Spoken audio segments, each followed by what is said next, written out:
Sunderlight Productions. Dans cet épisode, on parle de créativité, des lentilles modernes qui sont trop propres, des ratés qu'on cache la plupart du temps, de la différence entre conduire à Miami et à Paris, de la photo comme loisir plutôt que comme boulot, des endroits exceptionnels et des endroits banals, de photographie américaine à Paris, de la bonne manière d'utiliser les reflets en photo, de lumière rasante, de prendre de bonnes habitudes puis de ne plus y penser, de provoquer le hasard, de l'histoire qui se répète, de contrastes à tous les niveaux, de voir les coulisses, mais surtout, on s'attaque à plein de mythes sur la bonne manière de faire de la street photographie. Vous êtes tout dans l'œil du photographe.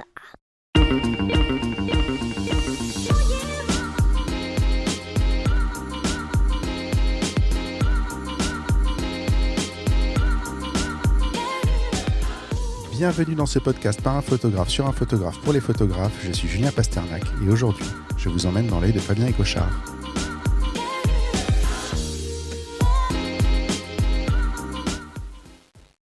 C'est tout un art de baisser les sliders comme ça. 73 épisodes pour en arriver à ça. Toute la technique est là. Bonjour Fabien. Eh bien bonjour Julien. Enchanté. Merci d'avoir accepté l'invitation. On va remercier les deux personnes qui t'ont recommandé, qui sont Stéphane Kint et Alexis Paoli. Stéphane qui est passé il n'y a pas longtemps, Alexis qui est passé il y a un petit peu plus longtemps parce que je crois que c'était l'épisode 007. Il était très très fier de ce numéro. Et on va commencer tout de suite, on va rentrer dans le vif du sujet. On va commencer par l'elevator pitch. Donc tu connais puisque tu as écouté quelques épisodes. Tu rentres dans l'ascenseur, Steve Jobs rentre à côté de toi, tu as 3 étages pour lui expliquer qui tu es, ce que tu fais, sous peine de te faire virer. Qu'est-ce que tu lui dis ? Ah oui, sous peine de se faire. L'elevator pitch, il est connu pour ça, c'est qu'en fait, il coinçait les gens et si la réponse lui plaisait pas, en fait, t'étais viré dans la foulée, quoi. D'accord. Ah, du coup, faut être bon, en fait. Faut être très très bon, bah oui. Moi, j'aurais tendance à être assez simpliste, à lui dire que je suis un simple photographe de rue passionné, mais bon, pour le coup, je pense qu'il en aurait peut-être rien à cirer. Ou peut-être que ça le passionnerait, justement. Ouais, peut-être. Il faudrait que j'emploie des méthodes, tu sais, un peu comme sur les réseaux sociaux, avec des titres bien racoleurs. Je lui dirais, Steve, tu ne devineras jamais comment j'occupe mon temps libre. Si tu veux le savoir, pour ma carte de street visite. photographie. Voilà, exactement. Mais non, moi je suis un photographe de rue qui essaie de garder cette passion intacte et c'est déjà pas mal. On va préciser qu'en parallèle, tu es réalisateur de films. Oui, c'est ton vrai, entre guillemets, métier. J'aime pas dire vrai métier quand on parle de choses artistiques parce que on me le fait tellement dans les mariages, dans les événements, en me disant mais c'est quoi ton vrai métier ? C'est ça ? Ouais, je pense que peut-être qu'on reviendra là-dessus, mais ça pose un peu la question du statut de la photo de rue. Mais oui, en fait, en tout cas, mon métier, je gravite quand même déjà dans le monde de l'audiovisuel. Je suis réalisateur un peu touche à tout. Je fais aussi bien de la publicité que du documentaire, que de la vidéo corporate. Ouais. Donc c'est ça, qui me fait gagner ma vie. Et la street photo, c'est un à côté que je garde vraiment comme un temps pour moi, toi, sans aucune contrainte, sans aucun délai, sans aucun. Donc voilà, c'est pas rémunérateur, mais c'est ma passion, quoi. Ouais, c'est la partie agréable à faire de l'image. Exactement. D'accord. Et que je souhaite conserver. Comme tel, quoi. D'accord, oui, qu'il faut garder pur en fait pour que ça reste sympa. C'est vrai que il y a des fois un switch quand on vit de la photo où ta passion devient un boulot et c'est plus ça a des très bons côtés parce que du coup avoir uniquement avoir uniquement ça à penser, ça te permet de progresser très vite et de devenir infiniment meilleur. Mais en même temps, ça peut te tuer ta passion dans l'œuf, quoi. C'est ça, et puis je sais que parfois sur des rushs de boulot où j'ai un boîtier à la main, caméra à la main et tout en permanence, je sais que parfois c'est dur de te dire bon, je vais reprendre mon boîtier photo, je vais ressortir dans la rue. Donc parfois j'ai besoin d'un petit break, mais globalement déjà pour moi faire de la photo de rue c'est un break. C'est un moment où le temps s'arrête un peu, je suis seul avec moi-même, même si ça m'arrive de partager des sessions photo avec d'autres street photographes et de faire des rencontres comme ça. Mais non, ça reste un à côté et c'est très bien comme ça. Est-ce que tu es un de ceux qui a toujours un appareil photo dans les mains ? Mais oui, depuis que les appareils sont plus compacts. Ouais. Je t'avoue qu'au tout début, il y a quelques anannées, j'avais je sais pas si on peut citer des marques et tout, mais j'avais il n'y a pas de souci. Voilà. Et j'avais un Canon 5D Mark III, donc il me servait à faire et de la photo et de la vidéo. Et pour faire de la photo de rue, voilà, j'avais toujours le 5D plus un 35 mm devant. Et c'est autant dire que ça faisait un truc d'1,5 kg. Ouais. Et à l'époque, j'hésitais toujours à 2 fois avant de le prendre. Et après, je suis passé sur un autre type de matériel, et puis petit boîtier Fuji. Et là, je t'avoue que depuis, je l'ai tout le temps sur moi, quoi. C'est quoi le X100? C'est le X100. D'accord, Ouais. le même que j'ai tout le temps sur moi également. Bah écoute, c'est un partenaire, c'est idéal, quoi. Ouais. C'est compact, et pour le coup, je me fais même une règle, un devoir de l'avoir toujours sur moi, quoi. Moi aussi. Alors j'ai établi une nouvelle règle dessus, par contre, c'est que quand je sors pas pour faire de la photo, je prends le X100, mais quand je sors pour faire de la photo, je prends un sac avec du matériel. Ah oui. Ouais.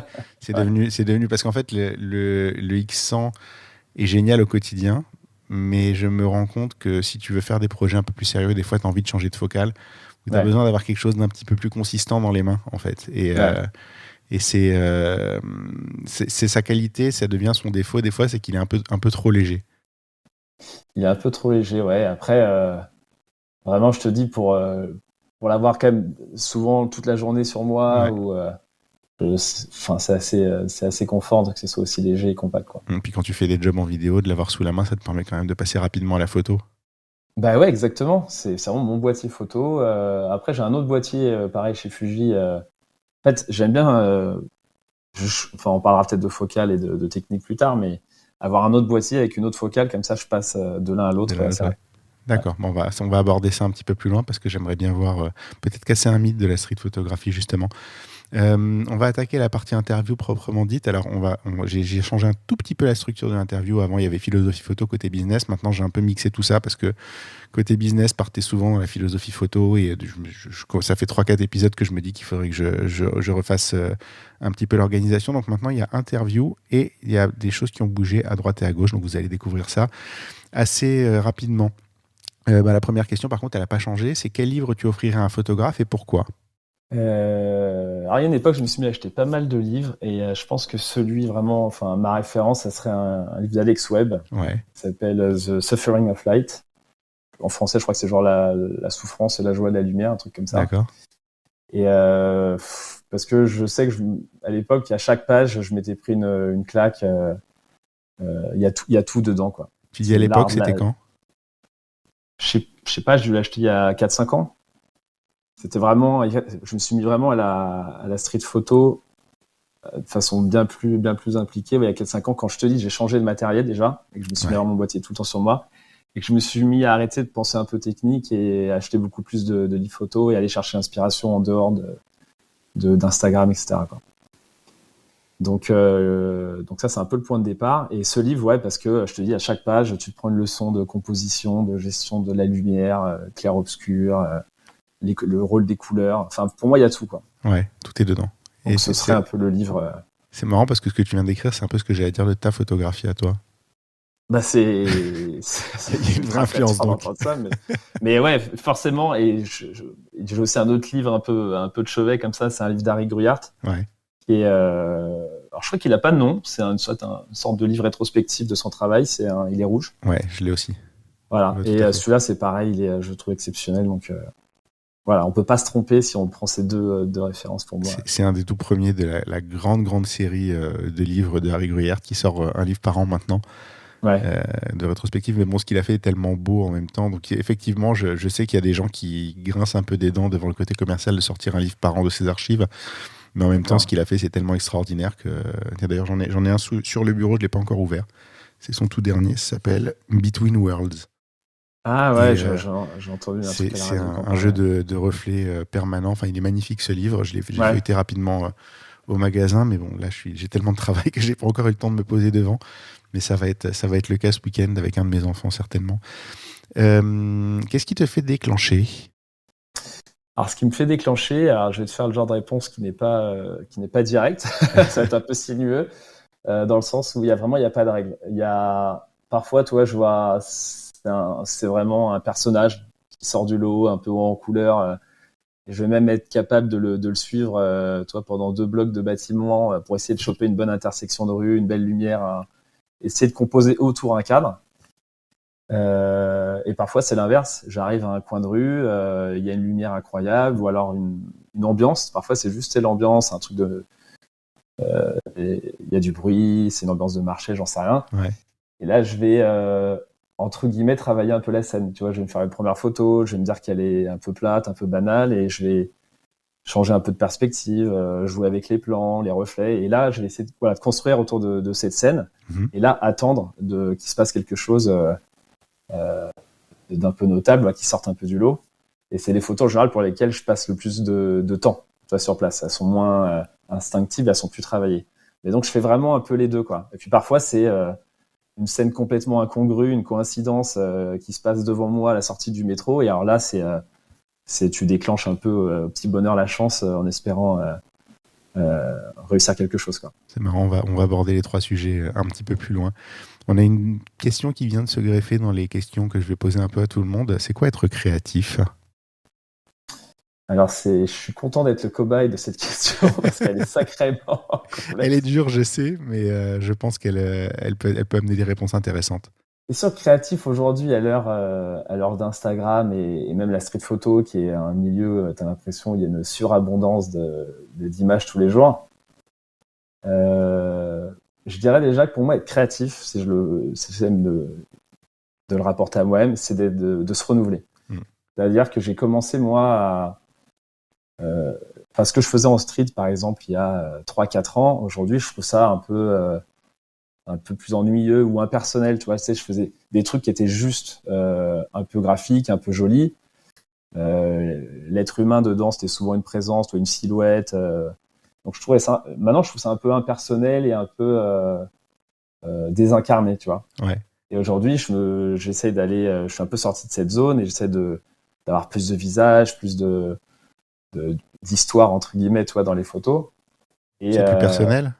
Plus personnel, ouais. Plus personnel, et à mon sens, j'essaye, tu vois, de me...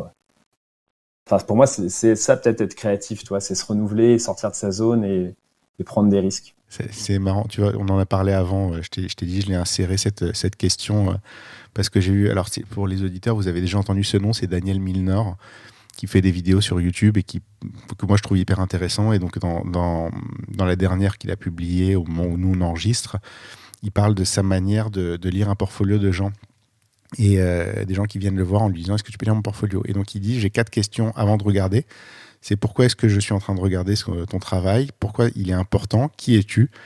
Et est-ce que tu sais ce que c'est que d'être créatif ?» Et donc ce que je t'ai dit quand on l'a posé, moi j'avais pas répondu à cette question. Je viens d'y répondre pendant que toi tu y répondais en fait à ça. Et du coup, comme je pose cette question qui est très difficile et que c'est pas juste que j'y réponde pas non plus, je crois qu'être créatif, moi, c'est simplement de faire les choses.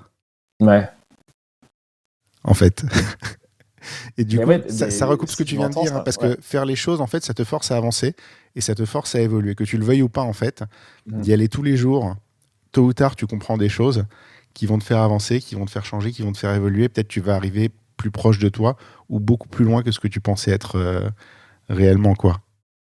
Ben écoute, je trouve ça pas mal entre nos deux réponses, entre ce ping-pong de réponses. Je crois qu'on a un truc relativement complet. Un peu au milieu de tout ça. Mais je suis sûr qu'il y a quelqu'un d'autre qui a une autre version et qu'il y aura quelque chose à ajouter dans les épisodes à venir. On va commencer par parler de ton travail sur Paris. Tu as une série qui est magnifique sur Paris. Moi, c'est un sujet qui me fait un peu tirer la langue en ce moment. Peut-être parce qu'en ce moment, personne n'est content de Paris, en fait. Hein. La circulation, c'est pas ça. Les transports en commun, c'est pas ça. Rien ne va, il y a des travaux partout. C'est relativement sale. Enfin, personne n'est content de ce que la ville est devenue. Mais j'adore cette idée, et tu le fais très bien, de rendre le coin de la rue exceptionnel. Donc si on prend tes photos, tu vas prendre des lieux emblématiques. Il y a le Rex, il y a des cafés qu'on connaît tous, je veux dire, c'est des endroits qu'on va reconnaître, mais tu arrives à garder une originalité par rapport à tout ça.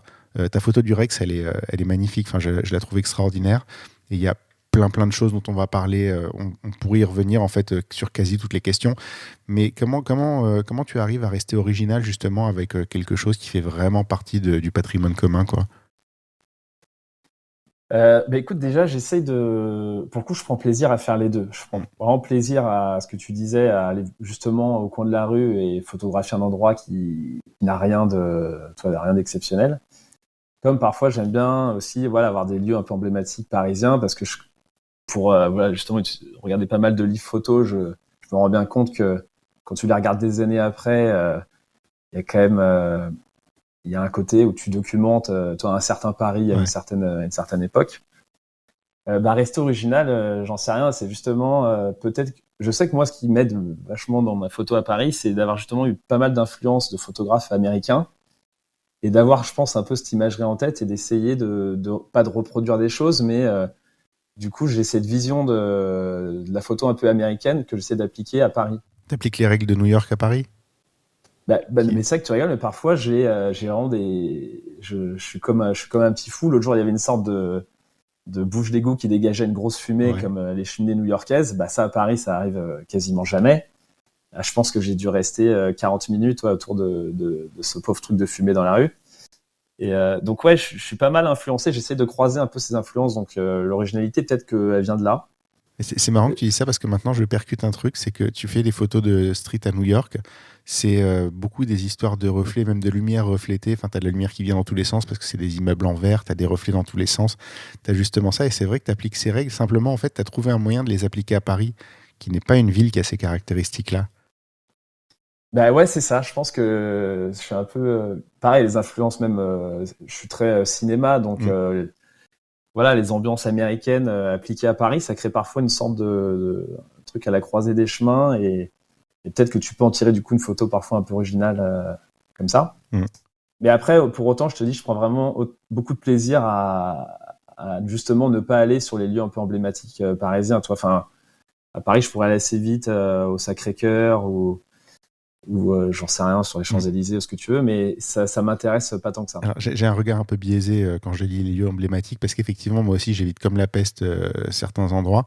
Et quand je dis les lieux emblématiques, en fait, moi, c'est le Rex, c'est les cafés. Ouais. Enfin, c'est des lieux emblématiques pour des Parisiens.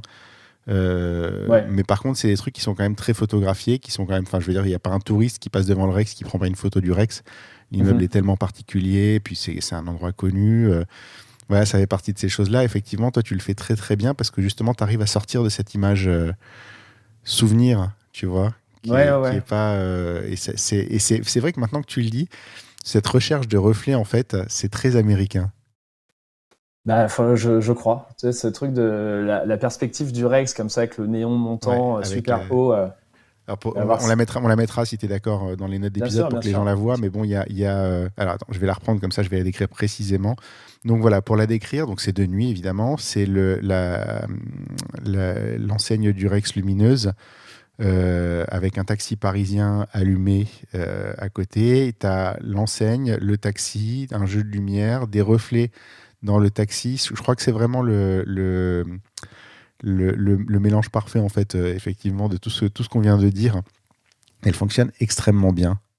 Écoute, là où je te rejoins, voilà, du coup, maintenant qu'on s'est mis d'accord sur ce que j'appelle le Paris emblématique, c'est, voilà, on est d'accord, c'est les trucs qui, pour nous, C'est des trucs vivant de à Paris, Parisiens, c'est pas un voilà, touriste. Tu lui dis ouais. Paris, il va dire oh, Tour Eiffel, pont de Bir Mm. Hakeim, même si c'est pas le nom du pont, mais il sait qu'il existe et ce qu'il est, ce que ça va donner.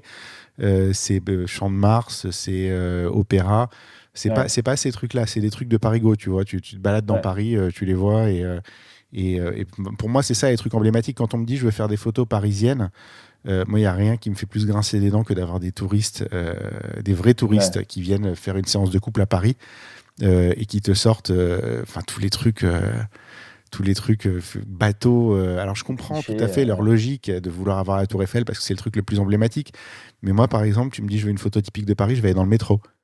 Ouais. Tu vois, ou je vais aller chercher le Rex, ou Ah, je mais vais aller chercher je te rejoins à fond, ouais. les grands magasins. Tu sais, il y a toujours des lampes suspendues, des machins comme ça et tout. Pour Mhm. moi, c'est ça Paris en fait. C'est le Paris dans lequel je me promène moi en fait. Ouais, exactement. Puis il y a des choses qui changent, comme tu dis, la ville, elle change à la vitesse grand V. Tu vois, les kiosques un peu Ouais, journaux à l'ancienne ont ah, disparu. ça. Donc j'aime bien effectivement intégrer ce genre d'éléments parce que c'est un Paris qu'on connaît et qui bouge Mm. et c'est bien de le documenter, quoi. En tout cas, tu m'as refait mes paris par tes photos. Ça m'a un petit peu atténué la rancœur que je peux avoir en ce moment sur ce qui s'est passé dans cette ville là où ça devient compliqué de se déplacer. Mais bon, je crois que j'ai réussi à trouver une solution pour réussir à bouger un petit peu. Puis si on râlait pas sur Paris, on serait pas vraiment parisien. On serait pas vraiment parisien. C'est pas faux, ça fait partie aussi du truc. On va aborder les points distinctifs de ton travail. J'en ai noté 4. Ce que je te propose, c'est que je vais te donner un thème général et tu vas nous expliquer un petit peu comment tu le vois. Moi, j'ai des choses sur lesquelles on peut rebondir, mais je vais te laisser plus ou moins libre de répondre comme tu veux. Le premier, c'est la lumière. La lumière, clé essentielle. Je t'avoue que, enfin, c'est pareil, ça. J'ai un peu eu des époques, peut-être comme tu sais, les peintres ont des époques. La lumière, à un moment donné, je m'intéressais beaucoup à la lumière de nuit, toi, la lumière artificielle. Ouais. Donc, il y a toute Les néons. la série dont tu parlais, Ouais. ou à Paris, on a pas mal de néons quand même si on en a moins que peut-être aux États-Unis, au Japon, etc. Mais il y a une lumière de la nuit qui me passionnait, donc ça, je le fais un peu moins. Mais non, c'est clé parce que pour moi, les contrastes, ça te permet vraiment de jouer avec la rue, quoi. Sur la même rue, deux lumières différentes, ça n'a rien à voir. Et du coup, tu peux vraiment choisir de faire ressortir des personnes, en mettre certaines dans l'ombre. Oui, sans réduire au néon, parce qu'il y a aussi beaucoup de lumière naturelle et justement des filets de lumière qui masquent une partie de l'image, mais qui te permettent soit de découper quelqu'un en ombre chinoise ou de le mettre en valeur, justement. Je trouve que dans certaines images, la lumière a une qualité très particulière, ce qui me fait me poser la question des filtres. Est-ce que tu as déjà utilisé des filtres ou pas? Ou est-ce que c'est... Non, je n'ai pas utilisé de filtre. Ah non, si, à un moment donné, j'utilisais pas mal un filtre qui diffuse la lumière. Les filtres de diffusion. Ouais, j'en ai un, j'adore ça, moi. C'est un de mes jouets préférés. Ben ouais, parce que alors peut-être ça, c'est là une influence, moi, pareil, plus de la réalisation et de l'univers du cinéma, où ils utilisent beaucoup ça. Voilà, ça crée peut-être une lumière parfois un peu plus douce, un peu plus enveloppante.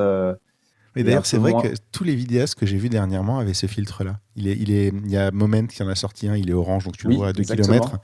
Et effectivement, tous les vidéastes avec qui j'ai travaillé dernièrement en avaient systématiquement un. Et c'est rigolo parce que c'est une question que je me suis posée. Est-ce que j'en mets un sur mes appareils? Est-ce que j'essaie de me servir de ces trucs-là? Et j'ose pas. Et en fait, je me rends compte que finalement, vous faites ça en vidéo depuis je sais pas combien de temps et que ça fonctionne très bien et que personne n'a jamais rien dit, quoi.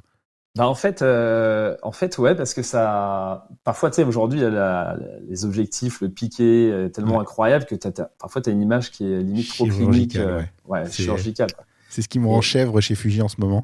C'est qu'ils ont renouvelé toutes leurs optiques classiques en faisant des trucs absolument parfaits, alors qu'avant, elles avaient justement des défauts. Et je m'accroche comme un morpion aux miennes parce que j'ai très peur de devoir passer à la nouvelle version, qui en plus est plus grosse. Tu peux t'essayer un petit filtre de diffusion. Il y a différents niveaux d'intensité. Ouais, j'en ai. Je les ai tous, t'inquiète pas déjà. J'ai déjà fait mes muscles, j'ose juste pas les utiliser en job. Mais je me dis qu'un jour, je vais peut-être prendre le X100V et le mettre un filtre dessus et tenter en complément du reste, juste pour voir ce que ça donne. Eh ben, écoute, moi, je l'ai quasiment eu fixé sur mon X100F, du coup, pendant 3-4 dernières années. D'accord. Oui, donc voilà. Mais ça donne un petit look un peu rétro que j'aime beaucoup. Franchement, c'est très très chouette. Le deuxième point distinctif que je vais te lancer en pâture comme ça, on va voir comment tu réagis, c'est les reflets. Ouais. Les reflets, ça, alors c'est pareil, on n'a pas parlé tout à l'heure d'autres influences, mais il y a le travail d'artistes comme Saul Letter, comme même Ernst Haas, où ils ont cette capacité à utiliser d'ailleurs une plus longue focale, et à créer plus d'abstraction. C'est vrai que j'aimais aussi à un moment donné, et de temps en temps je continue de le faire, d'utiliser les reflets pour amener un plan en plus, amener des couches à l'image, et avoir des images comme ça, entre graphisme, abstraction, pardon. Et je trouve ça vachement intéressant de jouer avec les reflets. La grande question, c'est comment est-ce que tu les repères? Faut toujours avoir le regard je balaye toujours un peu la scène de gauche à droite, et parfois, souvent, je vais me projeter sur un reflet quand je trouve qu'il y a une scène intéressante, mais pas suffisamment, en l'état, où je vais aller la chercher, à la cadrer dans un reflet, ou amener une petite part de un truc en plus, un peu poétique ou abstrait, en allant chercher une partie de cette scène dans le reflet. L'exemple type, on revient à la photo du Rex, mais sans le reflet, elle a vachement moins de force. Ah bah ouais, complètement. Et je pense même que en arrivant, j'avais dû essayer une première photo sans, et toi de me dire, Il manque un truc. Il manque un truc et voilà. D'accord. Qu'est-ce qui construit un bon reflet? Un bon reflet. Moi, les reflets que je préfère, c'est ceux où tu te perds un peu dans l'image, en fait, Ouais. où tu deviens un peu incapable de savoir ce qu'il y a vraiment, ce qui est reflété, ce qui est derrière la vitre. Donc, j'adore ces images où, justement, les terrasses enfin, les vitrines de brasserie ou de terrasses parisiennes, c'est génial pour ça, parce que tu as des gens derrière. Moi, une de mes photos préférées que j'ai faites et qu'il reste toujours à ce jour, tu vois, parce qu'il y a plein de photos que j'ai faites il y a plusieurs années qui me font ni chaud ni froid maintenant. Mais c'était, je sais pas si t'as vu, dans une brasserie parisienne, il y a un fumeur qui est debout avec une lumière qui arrive de derrière. Je crois que je l'ai vu. Ça doit être une des premières de ton site d'ailleurs, non? Ouais, c'est Ton possible. C'est une Selected de Work. à ce Oui. jour, ça reste une de mes préférées. Alors attends. C'est celle avec le bistrot Le Monsoni? Ouais, exactement. Ouais, bah, c'est la première de ton site. Effectivement, c'est une fumeuse. Non, c'est une fumeuse, c'est une Ouais. fille. Alors, c'est pas vraiment un reflet dans le sens où Oui, c'est c'est une juste qu'il ombre. y a une complexité que j'aime bien dans le sens où le monsieur qui est debout projette une ombre sur la vitre et qui dessine une sorte de petite fenêtre qui me permet de voir la fille derrière, toi, alors Ouais. que je vois pas les personnes à ses côtés, quoi. Ouais, elle est impressionnante techniquement, mais encore une fois, c'est le genre de photo où tu te demandes ce qui s'est passé au niveau technique dans cette photo, et en fait, une fois que tu prends le temps de t'arrêter, tu vois qu'il y a tellement de poésie dedans que en fait, la technique est pas... Enfin, évidemment, elle est importante, et voilà, mais en fait, tu dois te détacher de la technique pour l'apprécier réellement, quoi. Je pense qu'il faut pas être photographe, en fait, du coup, pour, pour pouvoir la savourer. C'est peut-être ça le secret. C'est peut-être ça le secret, c'est d'avoir un œil un peu détaché et d'arrêter de se demander comment elle a été faite la photo. Troisième point distinctif, c'est les couleurs. Et les couleurs, c'est un truc que j'ai pas compris tout de suite parce que c'est souvent caché derrière la lumière, mais tu as un travail extrêmement coloré. Mhm. Oui, clairement, toi, même si j'ai quand même des influences du noir et blanc et que j'apprécie Ouais. le noir et blanc, faut se rendre à l'évidence, quand je fais de la photo, je vois la vie en couleur. Ouais. C'est vraiment même un motif, on parlait de qu'est-ce qui me fait déclencher, parfois c'est clairement une sorte d'harmonie de couleurs ou au contraire des couleurs très contrastées. Enfin, ça apporte pour moi un degré en plus de contraste dans une image. Ça peut être un chaud-froid la nuit, ça peut être... Là, j'ai fait une photo récemment où tu as l'impression que tu as un peu les couleurs primaires, toi, qui s'alignent. Ouais. Ouais, donc si, la couleur pour moi c'est clé, dans mon travail et c'est l'autre jour, enfin là j'ai fait une photo, je sais pas si je l'ai encore publiée, mais où t'as vraiment que des aplats de couleurs, t'as un monsieur avec une cravate rouge unie, t'as une dame avec une veste verte unie, enfin en fait je les ai vus arriver loin et ils étaient dans l'ombre et clairement ça aurait fait une photo assez banale et là j'ai vraiment, je suis reparti à la limite en courant derrière au coin de la rue parce que j'avais quitté une rue qui était vraiment bien éclairée en fin de journée. Et j'ai vraiment attendu qu'ils arrivent pour déclencher à ce moment-là. Et c'est vrai que lumière plus couleur, souvent, ça fait un cocktail, pop. Ouais. Un cocktail détonnant. Il y a un autre point distinctif qui est caché derrière les trois autres qu'on vient de voir, qui est que tu as toujours une composition carrée, nickel. Les lignes sont toujours droites, là où elles doivent être, comme elles doivent être. Et ça, c'est fort parce que toutes tes photos ne sont pas forcément préparées en amont et dans l'attente. Et donc, tu as le temps de les préparer. Des fois, tu réagis. Mais par contre, j'ai pas vu une photo où c'était pas au point, en fait, ça. En fait, on va pas se mentir, il y a le travail que je publie et le travail et la montagne de photos qui partent à la poubelle ou qui restent dans l'ordinateur. Mais non, il y a beaucoup de ratés. Et au final, c'est sûr que je vais garder les photos où le cadre, voilà, je suis satisfait du cadre. Après, il y a la post-prod. Je suis pas un gros retoucheur, mais j'avoue que j'aime bien redresser un peu les choses si faisable en post-prod. Mais oui, en fait, ça vient peut-être de mes débuts en street photo où j'étais très justement soul letter et enfin en termes d'influence, hein, où je me prenais la tête à vraiment cadrer, faire des choses très graphiques, très très composées. Et du coup, j'essaie de garder ça aujourd'hui, sauf que je le couple à quelque chose d'un peu plus spontané, instinctif. Donc parfois les compos sont un peu moins léchés aujourd'hui, mais c'est des photos qui me plaisent plus. Et en même temps, comme tu as pris l'habitude de faire attention, même si c'est un tout petit peu moins léché, finalement, tu as quand même le réflexe de faire gaffe, quoi. Ouais, bah, je pense que je le traîne. Tu vois, je le traîne dans mon bagage et c'est chouette. Mais bon, encore une fois, pour une photo réussie, il y en a bien 100 qui partent à la poubelle. Tu me dis ça et je me vois en fait dans les cocktails en train de prendre des photos de gens et tourner pour avoir la tête clean. Tu sais pas avoir un bout de tête ou de main qui dépasse derrière. En fait, moi je sais, mes mariés le savent pas, mais moi je sais que pour avoir une photo nickel de quelqu'un qui parle, j'en fais 10 en tournant autour en fait. Ouais.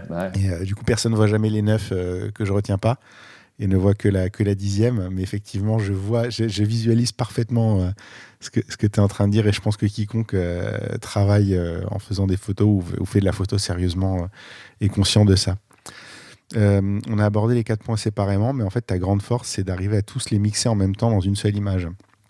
C'est-à-dire que, et c'est probablement ce qu'on fait quand on est débutant, et d'ailleurs ce que tu disais toi au début, quand tu as commencé, tu vas repérer une lumière, ou tu vas trouver un reflet, ou tu vas faire, et puis c'est ça qui va faire ta photo. Toi, tu arrives maintenant à combiner tout ça.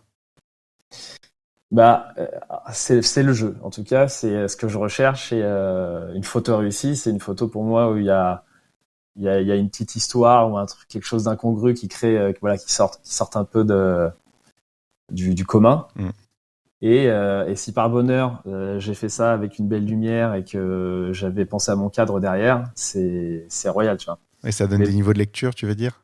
Ouais, que ça donne d'autres niveaux de lecture et ou juste que la lumière rende la scène plus flatteuse, tu vois. En tout cas, c'est le jeu. J'essaye de combiner tout ça et évidemment, parfois t'as pas le choix et la lumière est plate et la scène est sympa, donc tu shootes. Et puis tu gères après, quoi. Ouais. Toi, pour revenir sur le livre d'Alex Webb, clairement, il y a tous ces éléments à chaque page sur chaque photo. Donc ça veut dire que pour sortir un livre avec 100 photos, il y a 10 000 photos qui sont prises, quoi. Voilà. Donc la route est encore longue. C'est clair. On a parlé des aspects techniques juste précédemment. On n'a pas parlé d'un aspect qui est celui qui construit la photo, c'est l'action, la chose qui se passe dans l'image, c'est le geste, c'est le regard, c'est l'attitude. Tu as commencé à répondre un petit peu tout à l'heure, mais comment tu arrives à te positionner, à anticiper ce genre de choses ? Parce que on a dit des fois, tu vois le truc arriver, tu sais que tu as ton décor qui est un peu plus loin, les gens marchent, se mettent en place et tout s'aligne, mais tu as quand même le temps de te préparer. Des fois, c'est impossible d'être en place et d'attendre. Par exemple, on a une photo en particulier, c'est une fille qui est sur une terrasse de café, qui réagit à quelque chose, elle met la main au-dessus des yeux. Oui. Et je peux pas imaginer en fait que tu étais fixé sur elle à attendre qu'il se passe quelque chose, à avoir préparé ton cadre et tout, tu as réagi, tu as levé ton appareil, tu as pris la photo. Sauf que la photo, en fait, tout est parfait dedans. La lumière est parfaite, le petit jeu d'ombre que ça fait sur son visage est parfait. Elle est bien éclairée, elle a la réaction parfaite, les lignes derrière sont droites, il y a de la couleur. Tout est là en fait. Écoute, pour essayer de revenir derrière sur cette photo, je pense que ce qui m'a à la base plu, c'était une lumière de toute fin de journée qui éclairait. Pour le coup, c'est un lieu assez touristique. Tu sais, le consulat, le bar à Montmartre. Et je sais que c'était la Seine. C'était vraiment le petit resto typique parisien. Il y a une bouteille de vin rouge et elle-même faisait assez parisienne en soi. Donc je voyais une scène très parisienne. Et pour le coup, c'est vraiment intéressant que tu relèves cette photo, c'est que celle-ci, je l'ai prise en argentique. Ouais. Donc, tu vois, cette réaction qu'elle a eue. Il n'y a pas d'ivariante, il y en a une. Non, voilà, il y en a une. Et j'étais prêt à prendre la photo. Et voilà, il s'est passé la bonne réaction au bon moment. Je ne sais même pas ce à quoi elle réagit. Tu vois, elle a l'air vraiment surprise de voir quelque chose au loin. Je ne pourrais même pas te dire ce que c'était. Donc, c'est vraiment la scène qui m'a poussé à déclencher. Et après, il y a toujours une petite part de heureux hasard provoqué, je sais pas comment tu peux appeler ça, où tu es prêt au bon moment. Mais du coup, tu étais quand même dans un environnement où ce genre de scène avait le plus de chances de se produire, en fait. Je pense que la lumière rasante, c'est clairement un truc que j'aime bien utiliser, parce que vraiment, les derniers rayons de soleil, tu as toujours les gens qui commencent à... Ouais. J'ai publié une photo récemment où tous les gens sont en train de se protéger les yeux sur la scène. J'aime bien jouer avec ça parce que du coup, le photographe, quand tu es dos au soleil, tu t'es quasiment invisible en fait, parce que les gens ont vraiment du mal à te voir et à discerner l'appareil photo. Donc voilà, c'est un truc que j'aime bien reproduire. Donc peut-être que quand tu t'habitues à reproduire certaines séquences au moment de photo, de shooter, tu arrives un peu à provoquer ces occasions-là. Tu viens d'illustrer un truc qui est que la chance arrive, mais qu'il faut quand même aller la chercher, quoi. Bah ouais, un peu, ouais. Il y a des moments où je sais que c'est un allié, par exemple, le soleil comme ça rasant dans mon dos. Je sais qu'en face, je vais vite avoir des mains, des yeux masqués par des mains. Tu vois, c'est un truc qui se reproduit. C'est rigolo que tu dis ça parce que moi, j'ai la tendance à aller de l'autre côté, moi, à me mettre justement face au soleil, à détourer les gens et tout. Et c'est pas con comme manière aussi. Des fois, il faut aller de l'autre côté, tout simplement. Ouais, c'est ça. Après, c'est un instant qui dure. Toi, t'as 3 minutes pour essayer de capter un truc intéressant à ce moment-là. Il faut jouer le jeu. Après, si je faisais un peu pareil à un moment donné, à Saint-Lazare, tu as les grosses gares de bus et tous les gens qui lèvent le bras pour arrêter le bus. Bah, en fait, à un moment donné, tu te rends compte que si tu viens là régulièrement et que tu observes un peu, bah, tu peux anticiper ce moment-là. Tu arrives à voir les gens qui sont à l'affût du bus, qui vont lever le bras. Et tu te rends compte surtout que les choses se répètent, en fait. En fait, les choses se répètent, ouais. Et il y a certaines photos que tu peux un peu provoquer, quoi. Ok, ça c'est intéressant. Il y a une autre chose que j'ai repérée dans ton travail que j'aime beaucoup, et encore une fois, c'est quelque chose que je ne sais pas forcément faire, c'est d'arriver à faire des images intéressantes avec du vide, entre guillemets. On va reparler d'Harry Gruyère, je pense que ça va être une de nos références communes tout au long de l'épisode. C'est son livre sur les aéroports, où c'est justement des salles d'aéroports vides. Ça marche. Mais comment est-ce qu'on raconte une histoire en montrant un lieu sans personne dedans, en fait? C'est une bonne question parce que la référence, je vois très bien ce livre et effectivement, tu as des photos qui me retournent le cerveau dans le sens où d'un coup, ça va être juste le fait que tu aies une moquette avec un motif, une rangée très linéaire de sièges et une vitre colorée sur une partie d'image et ça fait une bonne image. Et parfois, l'absence de présence humaine crée une atmosphère particulière. Ouais. Et je pense que vraiment il est arrivé à ce stade de. C'est pas pour rien que c'est un maître de la photo de rue, c'est que quand tu arrives à ce stade de maîtrise où tu sais que telle ligne à tel endroit, que ce jeu de couleurs et de motifs en soi va constituer une bonne image, toi, sans que rien ne se passe dans la scène, c'est que c'est que ton regard est affûté comme. En fait, t'as le droit d'oublier un élément tant que les autres sont parfaits. Ouais, j'ai l'impression que c'est ça. Après, moi, j'ai encore du mal à ne pas intégrer de présence humaine. Ouais. Mais pourtant, tu le fais de temps en temps et ça marche bien. Ouais, je le fais de temps en temps. Et je peux te donner un exemple, sinon, en termes d'expérience photo, c'est, j'ai pas beaucoup voyagé juste pour la photo. Mais en 2019, j'étais parti une dizaine de jours dans l'Oregon, aux États-Unis. Ouais. Juste avec un ami pour faire que de la photo. Et là, moi qui arrivais en me disant, allez, je vais faire de la photo de rue, ça va être génial, j'ai vite réalisé que c'était en dehors des grandes villes, c'était plus en version road trip, et qu'il y avait personne dans la rue. Ouais. C'est que les gens sont tous en voiture et que les seuls qui sont dans la rue, c'est en général des gens soit peu fortunés, qui n'ont pas les moyens d'avoir une bagnole, quoi. Voilà. Mais en fait, du coup, ça m'a fait repenser complètement à la façon de shooter, quoi.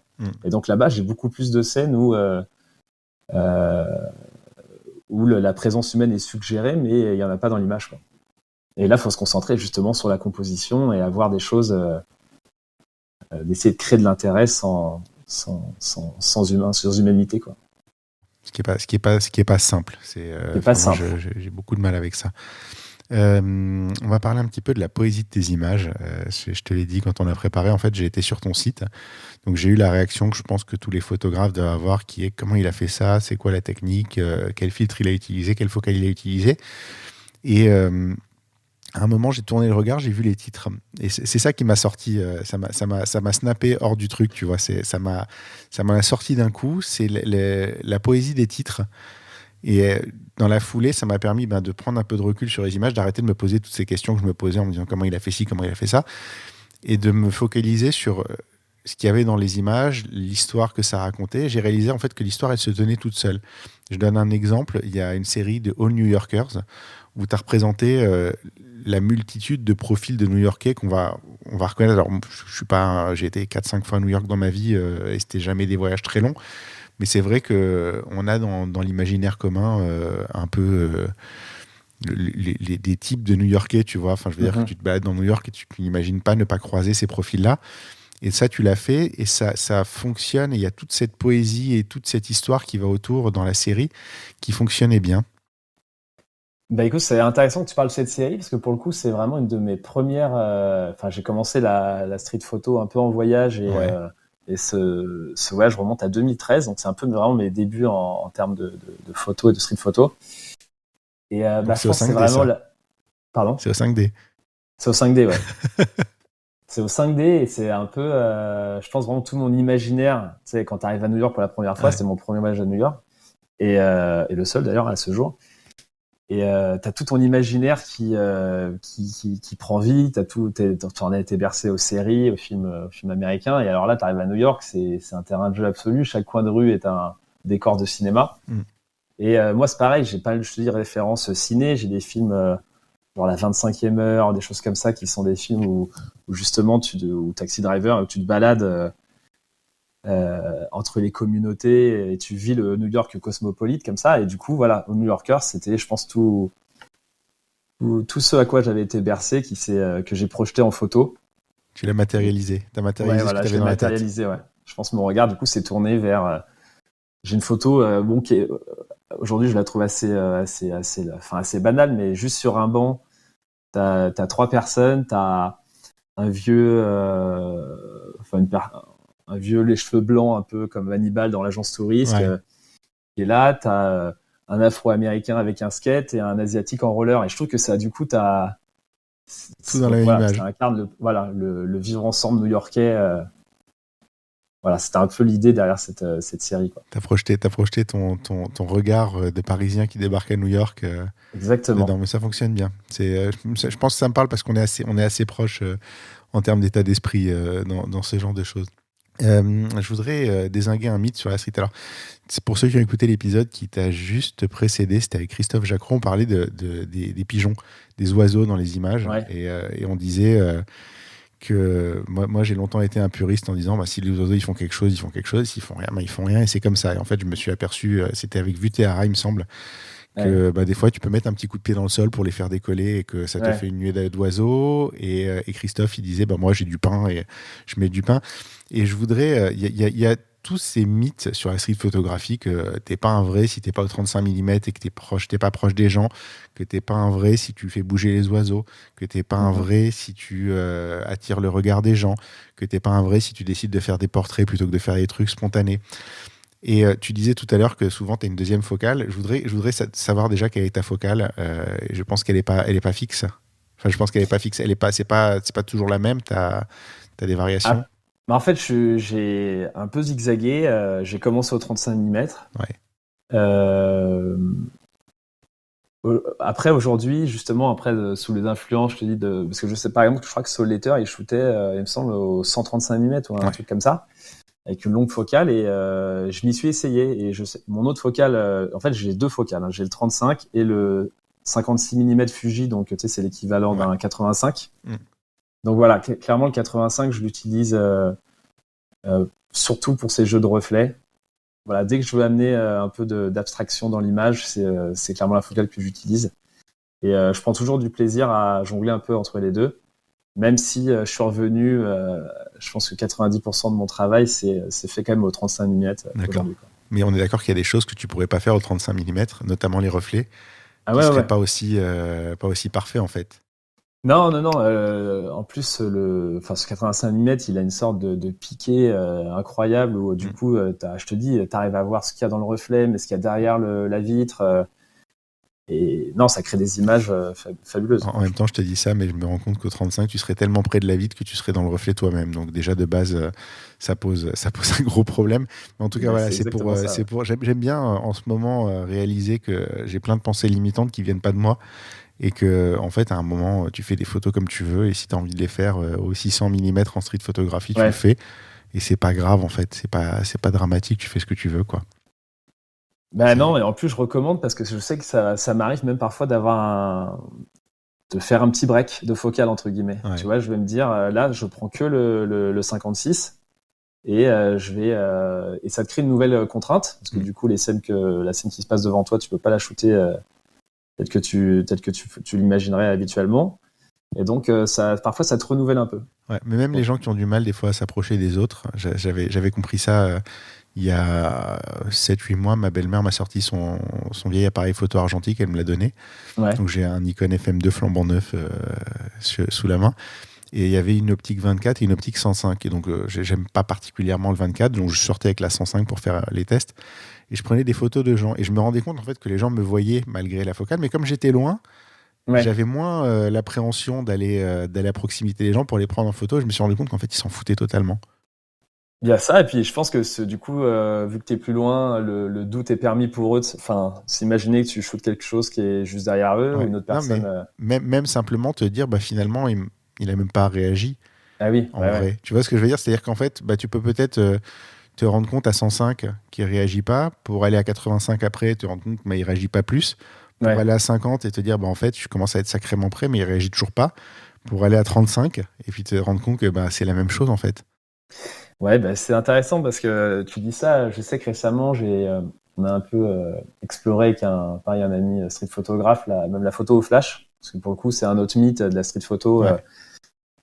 Moi, ça me semblait toujours être l'étape quand même supérieure en termes d'intrusion dans la vie des gens, tu vois, dans la rue. Et même là, je le fais pas trop parce que c'est moins mon truc, mais même là, j'avais réalisé qu'en fait, tu flashes les gens, ils se retournent et tout, mais il y a il y a la question, est-ce que c'est pour moi, la question, voilà. Et en fait, je réalise que même au flash, finalement, tu peux faire de la street photo sans être agressif spécialement pour les gens. Voilà, même si c'est beaucoup plus intrusif quand même. Mais c'est plus intrusif. Clairement, les gens savent que une photo vient d'être faite. Tu vois. Ou alors, t'es Pierre-Louis Ferrer, tu le fais avec un flash infrarouge qui t'entends le bruit, mais tu vois pas de flash de lumière. Et lui, il a fait ça dans le métro. La série est absolument dingue, en fait. Et c'est vrai que tu te demandes comment les gens n'ont pas réagi avant de percuter que c'est de l'infrarouge et que tu le vois pas, tu l'entends péter le flash, mais tu le vois pas. Donc finalement, c'est assez rigolo de voir ça.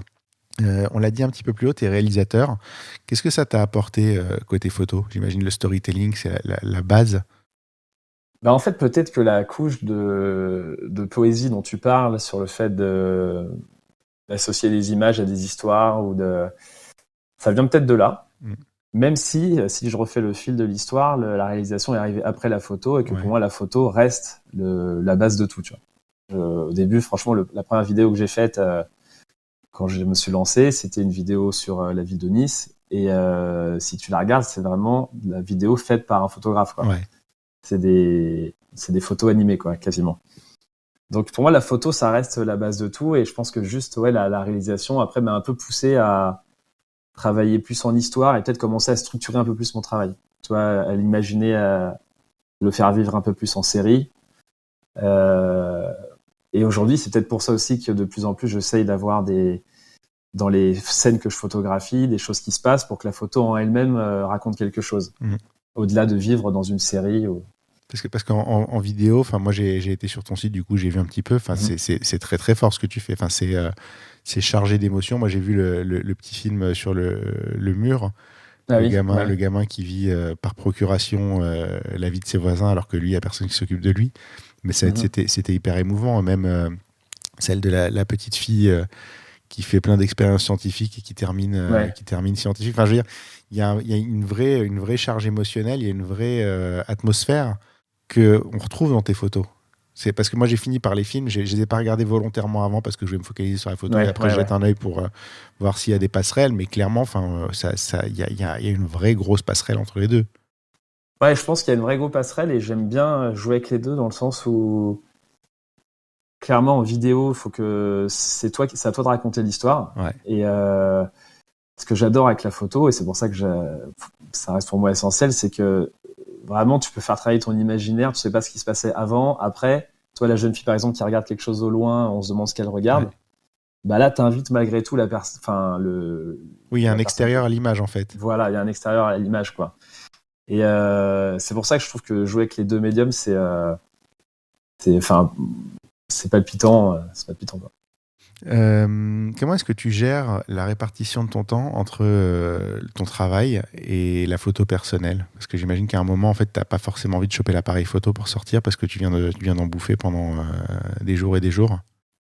Ouais, bah ça c'est très vrai, c'est que parfois t'as qu'une envie, c'est de faire un break, de pas avoir l'œil dans un viseur. Donc parfois je fais des breaks, mais la photo de rue revient toujours. Puis de toute façon, on vit toujours un peu à 200 à l'heure. Ouais. On vit dans un monde où tu as une menace nucléaire, faut faire gaffe à ta facture d'électricité. Ouais. Et en fait, du coup, moi en plus, j'ai deux petits garçons à la maison. Donc toi, j'ai un emploi du temps qui est quand même qui tourne pas mal. Donc j'essaie de travailler entre les deux. Et la photo de rue, du coup, qui reste pour moi ce moment où le temps s'arrête.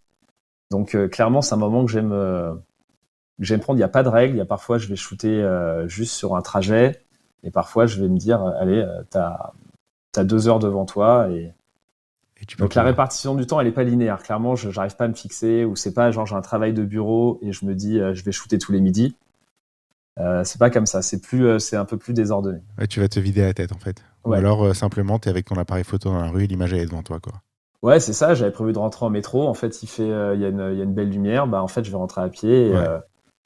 voilà. Mais c'est comme ça que Et je vais. du coup, tu arrives encore à faire des photos de nuit en ayant 2 petits garçons? Bah, beaucoup moins. J'avoue que j'aime bien faire des Bizarrement. photos de nuit l'hiver. C'est plus Ouais. simple. Tu vois, la nuit, elle tombe tôt. Et donc, c'est plus Ouais, facile. moi j'aimerais bien des fois pouvoir sortir la nuit, me dire j'y vais et tout, mais en fait tu peux pas, c'est pas possible quand t'as des enfants. T'as plein de choses que Non, tu peux c'est plus plus faire. compliqué. Ouais. J'attends juste qu'ils grandissent pour les emmener avec moi. J'espère que je leur transmettrai le virus. Ben ouais, et puis après, c'est pareil, l'heure un peu avec les enfants, l'heure de rush, de la soirée entre 18 et 20 Ouais. heures. C'est aussi l'heure où tu as une belle lumière, tu vois, Ouais. donc parfois c'est frustrant, mais bon. Alors moi Euh, j'ai trouvé une alternative en fait. Je les dépose à l'école parce que l'école commence très tôt, mais ça c'est mon côté aussi. En hiver en fait, t'as tes gamins, tu les déposes à 8h20 à l'école. Et en fait, tu as 40 minutes à faire dans la rue derrière. Moi, j'ai de la chance, j'habite à côté des quais de Seine. Donc, en ouais. plus, je peux aller rapido profiter de la belle lumière. Mais je pense qu'il y a un vrai truc à exploiter là, pour les Bah, parents. en fait, c'est ça. Après, tu trouves des aménagements comme ça, et je sais que parfois tu sais qu'à heure fixe, tu seras à tel endroit pour l'école, et bah, du coup, voilà, tu as ton petit terrain de jeu derrière. Ouais. Et puis, ouais, t'as la tranquillité pour le faire, t'as l'esprit libre. C'est pas Ouais, mal. exactement. C'est pas mal. Mais c'est vrai qu'il faut savoir, oui, c'est vrai qu'on a des limites sur certaines choses, mais on a des ouvertures sur d'autres. Et que Mm. ça a son bon côté aussi. Traditionnellement, on termine la partie interview par une image en particulier. On va parler d'une série parce que ça recoupe un petit peu tout ce qu'on vient de dire en réalité. C'est une série qui s'appelle Meeting Point. C'est la rencontre de sujets multiples qui ont souvent rien à voir entre eux, mais que tu arrives quand même à faire dialoguer. Je crois que c'est un bon résumé de tout ce qu'on vient de dire. Comment est-ce que tu vois ces images? Comment est-ce que tu les crées? Comment est-ce que tu les fais exister?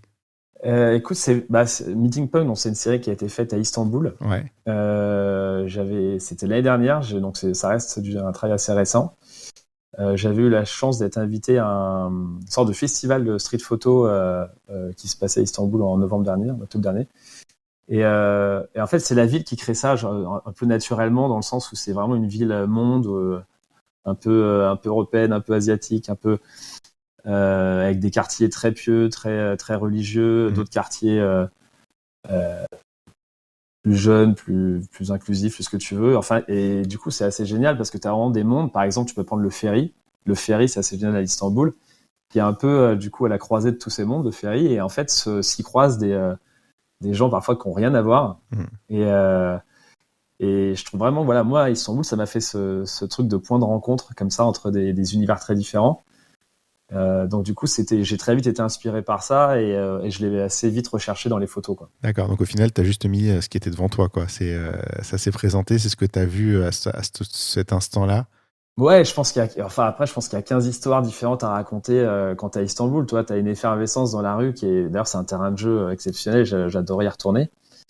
Mais je pense que moi, ouais, j'ai assez vite été focus là-dessus et donc du coup, je pense qu'après, à un moment donné, inconsciemment, tu le recherches, quoi. À un moment donné, il y a une photo, je te dis, dans le ferry que j'aime bien où t'as une jeune touriste qui est en train de faire un selfie avec son téléphone et t'as un monsieur qui la regarde avec c'est un chapelet qu'il a, enfin un objet religieux dans la main. Et en fait, je trouve que ce Ouais, le monde, contraste. ouais, voilà, le contraste. Et pour le coup, là, c'est pas un contraste de lumière, c'est vraiment un contraste de monde, Mais en plus, tu as des d'époque. séparations de reflets, des choses comme ça. Donc en fait, ils cohabitent, mais ils sont pas tout à fait dans la même zone. Mais en même temps, ouais, Il y a un vrai dialogue qui s'installe. C'est très très fort et vraiment très belle cette série. J'ai beaucoup aimé. Écoute, je te remercie. On approche de la conclusion de l'épisode. La première question qui a quitté la partie interview, c'est quoi ta source de revenus principale aujourd'hui? Bah, c'est la réalisation et ce qui me rémunère le plus, c'est clairement la vidéo corporate, la vidéo d'entreprise. Ouais, dès que tu touches au corporate, de toute façon. Voilà. Donc, c'est pas le plus sexy dans mon activité, mais en même temps, ça me permet de mettre c'est un truc que j'aime bien, mettre un pied dans plein de secteurs et d'univers industriels différents. Et en réalité, c'est un truc que j'aime bien faire, quoi, serrer des mains, découvrir un monde que je connais pas du tout. Et tu croises, voilà, comme ça, des univers, un peu un passager. Tu vois les coulisses. Voilà, tu vois les coulisses, donc c'est assez, malgré tout, c'est assez enrichissant. Ouais, c'est ce que j'ai toujours trouvé intéressant dans ce genre d'événements. Moi, je fais beaucoup d'événements corporate aussi. C'est ce que j'ai toujours trouvé super intéressant. C'est de passer une tête. Je l'avais déjà eu ça à une époque où je vendais des photocopieurs. Tu vois, j'ai pas fait que des trucs artistiques dans ma vie, même si c'est tout un art de vendre des machins, de vendre à des gens des choses dont ils n'ont pas besoin. Mais j'adorais pousser à la porte d'un endroit et me retrouver dedans dans les coulisses et voir ce qui se passait derrière. Si à l'époque j'avais un appareil photo, je pense que j'aurais fait des trucs assez sympathiques d'ailleurs. C'est quoi le ratio entre le temps que tu passes entre photo et vidéo? Je pense que je passe plus de temps à faire de la photo au final, parce que mes jobs vidéo, ça reste ponctuel, c'est des moments de tournage et des heures de tournage. Mais en fait, je passe beaucoup plus de temps dans un mois à faire de la photo de rue, finalement. Donc le ratio, j'aurais du mal à te le donner, mais je pense qu'en heures effectives à faire de l'image, je passe limite plus de temps à faire de la street. Voilà, donc je pourrais te dire 60-40, mais ça serait un peu au pifomètre, quoi. Tu gagnes bien ta vie aujourd'hui? Je suis freelance, donc clairement, j'ai un peu subi depuis 2020 l'ère post-Covid, les aléas des annonceurs. Tout le monde est un peu plus timide. C'est un peu le son de cloche que j'ai des petites agences et tout avec lesquelles je bosse, c'est que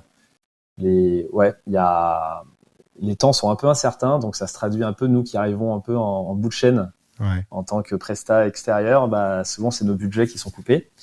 Donc heureusement que ma nana a quand même un job en CDI, ça apporte une sorte de sécurité. Ça apporte une sécurité, c'est sûr. Mais donc je gagne, c'est vraiment très fluctuant en fait. C'est la vie de freelance, quoi. C'est la vie de freelance, voilà. Je pourrais pas te raconter mieux ça que c'est la vie de freelance. T'as des mois extraordinaires, t'as des mois pourris et ça s'équilibre à la fin, quoi. Exactement. Et puis surtout en ce moment. Si je te demande quel est le pire moment de ta carrière? Alors de ma carrière, c'est une bonne question. Si on reste basé sur la street photo, exclusivement. On va dire que je sais pas, le moment le plus difficile à gérer, je pense que c'était justement ce premier voyage à New York où j'avais voulu un peu sortir des sentiers battus et essayer d'aller voir le Bronx, à quoi ressemble le Bronx. Et même si je pense que c'est moins ghetto que un certain nombre d'années, je m'étais un peu enfoncé comme ça dans les rues justement avec ma nana, et à un moment donné il y avait une sorte d'engueulade dans la rue et j'ai voulu prendre la photo. Et là, il y a une personne qui m'a vu, qui est arrivée et qui a commencé à me dire alors tu vas effacer en anglais, tu vas effacer tout de suite cette photo, toi tu sais pas où t'es, dans quel quartier on est, tu vas avoir des gros problèmes. Et plusieurs fois, c'était mis sur le ton du conseil, mis de la menace, tu vois, genre vraiment, si t'es pas face, tu pourrais avoir de gros problèmes. Elle utilisait le conditionnel, mais je sentais qu'elle avait limite envie d'en découdre. Donc j'ai pas eu souvent à effacer des photos de ma carte mémoire. Mais là, tu l'as fait. Mais là, je l'ai fait. Voilà, j'étais dans le Bronx à New York et je me suis dit, ça en vaut pas le coup. Tu sais à quoi ça me fait penser? C'est une histoire qui m'est arrivée. J'étais parti en vacances à Miami avec ma femme et on a loué une voiture. Et au moment où j'ai donné mon permis de conduire à la boîte de location, la nana lève la tête, elle me regarde, elle me fait: tu es parisien? Je fais ouais. Elle me dit: alors, ici, tu ne klaxonnes pas, tu ne cries pas, tu n'insultes pas les gens, tout le monde est armé. Et là, le briefing, quoi. Le briefing. Elle m'a dit, je ne plaisante pas, parce qu'apparemment, c'était vraiment le problème des gens qui sont habitués à gueuler, à insulter tout le monde en voiture. Elle m'a dit, ici, tu fais pas ça parce que les gens ont des armes, vraiment. Et si tu veux pas te retrouver dans une situation très, très délicate, voire te faire dézinguer bêtement, voilà, tiens-toi bien, conduis bien et ne fais pas ton parisien, quoi, concrètement. C'est là que tu te rends compte en fait de la différence de culture entre deux pays et que dans certains cas, tu n'es pas capable de réaliser le danger dans lequel tu peux te retrouver à faire quelque chose qui te semblerait banal à la maison, quoi. Ouais, exactement. Et je t'avoue que ce séjour à New York m'avait fait un peu redescendre sur le côté photo de rue, parce que paradoxalement, c'est là-bas que j'avais eu le plus de soucis à photographier les gens, Ouais. où les gens se cachaient, Bah, après, j'ai ils pas ont trouvé peut-être ça simple. plus vu de photographes là-bas, vu que c'est quand même, ça doit certainement Mm. être la ville la plus photographiée du monde quand même, où il y a le plus de street photographes au Mm. mètre carré. Donc c'est un peu des destinations de rêve pour tout le monde. Donc effectivement, on n'est peut-être pas si mal à Paris finalement. Non, On peut sortir les choses un franchement, je peu. suis bien à Paris et je recommande toujours aux gens de s'essayer la street photo à Paris. Bah, on va en discuter hors antenne Mm. et se faire une petite sortie ensemble. C'est quoi le meilleur moment de ta carrière? Le meilleur moment, écoute, c'est pas simple de répondre, mais je dirais que cette invitation que j'ai eue l'année dernière pour aller à Istanbul, et en fait, c'était un lot je pense, devait être une dizaine de photographes à venir d'un peu partout dans le monde, et des gens de Pittsburgh, Slovaquie, Chypre, et ça a été ultra enrichissant parce que j'ai notamment pas mal photographié là-bas, qui est un photographe qui s'appelle Anikitos. Alors, je vais écorcher son nom de famille parce il est à rallonge et très complexe. Je te le donnerai peut-être Ouais, je l'écrirai. hors antenne, et qui m'a vachement même influencé, toi, dans la manière d'approcher les gens dans la rue, de rentrer dans les scènes, de connecter. Il a vraiment, il a une forme de connexion avec ses sujets dans ses photos ça m'a un peu Voir les chamboulé, autres, fait comment ils évoluer. travaillent, ça Ouais. Et du coup, c'était un t'influence. super moment parce que voilà, la série Meeting Point vient de cette semaine à Istanbul. Les rencontres que j'ai faites c'était toujours des gens avec qui je suis en contact. Mm.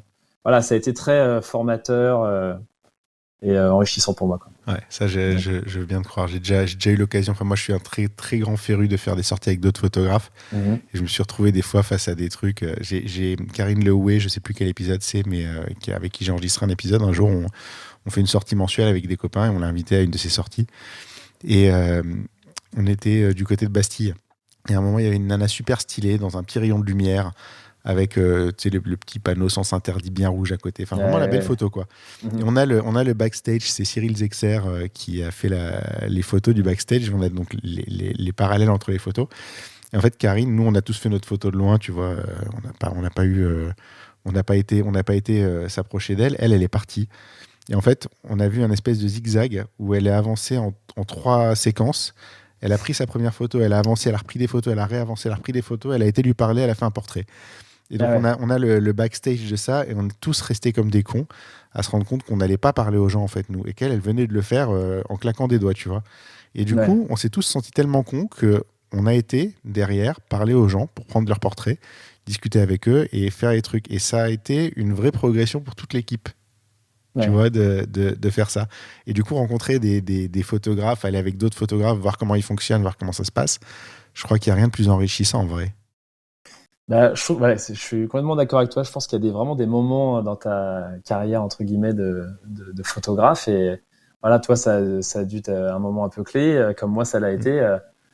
Et du coup, ça te pousse, on parlait d'être créatif, tu vois, de sortir un peu de ta zone et peut-être de faire les choses différemment et bah, de te renouveler, quoi. Ouais, te poser la question Mm. de comment tu peux faire les choses un peu différemment et de voir que finalement, des choses que tu n'envisageais pas de faire sont pas si anormales que ça, en fait, quand tu vois les autres les faire.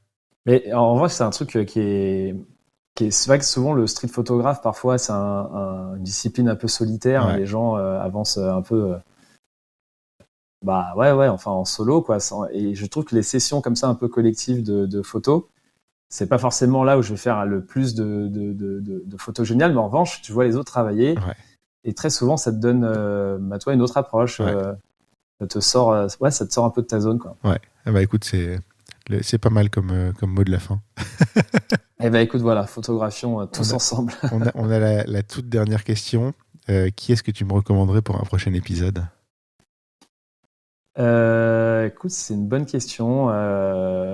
Écoute, je serais ravi de t'envoyer comme invité c'est devenu un très bon pote à moi via pareil, c'est une rencontre, on s'est rencontré via la street photo, via Instagram, et c'est le côté chouette d'Instagram, pour le coup. Il s'appelle Morgan Le Tourneur, et c'est un super street photographe qui mérite vraiment. Enfin, tu verras son travail. Tu verras, il a un côté parfois un peu obsessionnel pour placer des choses dans chaque coin de l'image. Et ces images méritent d'être vues en dehors de d'Instagram, où souvent parfois le public n'a pas le temps nécessaire, quoi, et ça scrolle beaucoup trop vite. Donc je serais curieux qu'il passe devant toi et qu'il réponde à tes questions. On va discuter hors antenne d'une mise en relation. Où est-ce qu'on peut te retrouver ? Dans les rues de Paris, surtout maintenant vu que je vis vers Place de Clichy, donc surtout rive droite, ça reste tout le temps mes chemins de prédilection. Donc évidemment sur Instagram, je réponds à tous les messages, les invitations.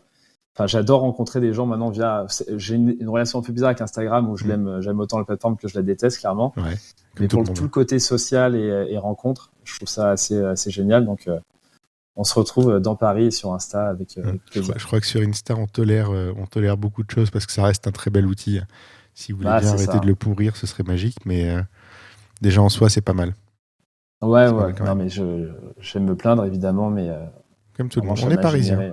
Si on se parle aujourd'hui, c'est sûrement aussi un peu via. Il y a un petit peu de ça parce que tôt ou tard, Stéphane, je l'ai rencontré comme ça et voilà. Ça, au gré des rencontres, il y a toujours un petit peu d'Instagram dans les relations entre photographes, quoi qu'on fasse et qu'on le veuille ou non.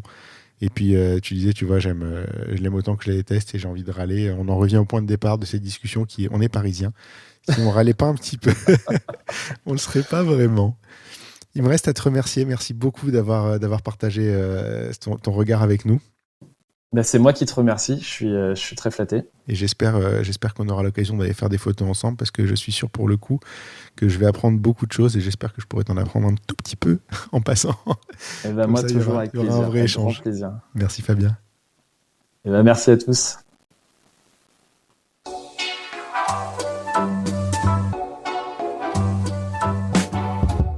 Merci d'avoir écouté cet épisode. N'oubliez pas de laisser une note et un commentaire sur Apple Podcast et Spotify, c'est important et ça aide beaucoup à notre visibilité. Vous pouvez également aller sur le blog Dans l'œil du photographe à l'adresse www.dlodp.fr. C'est tout pour aujourd'hui. On se retrouve au prochain épisode dans l'œil d'un nouveau photographe. Dans l'œil du photographe, merci, c'est fini.